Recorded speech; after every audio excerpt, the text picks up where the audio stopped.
గుంపెల్లగూడెం గ్రామ పంచాయతీ నరసింహులగూడెం గ్రామ ప్రజలకు నమస్తే అండి.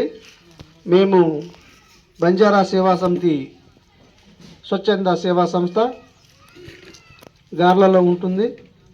మాకు కేంద్ర ప్రభుత్వం గుర్తించి కేంద్ర ప్రభుత్వం ప్రవేశపెట్టిన కొత్త పథకం గురించి అవగాహన కలిగించడానికి మా యొక్క సంస్థను ఎన్నుకున్నది.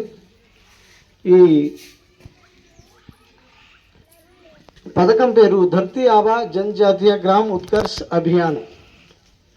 ఈ పథకంలో 17 మంత్రిత్వ శాఖలు కలిసి 25 పథకాల గురించి ప్రజలందరూ గిరిజనులకు అందించాలని గొప్ప మనసుతో ఇది కేంద్ర ప్రభుత్వం ప్రారంభించింది.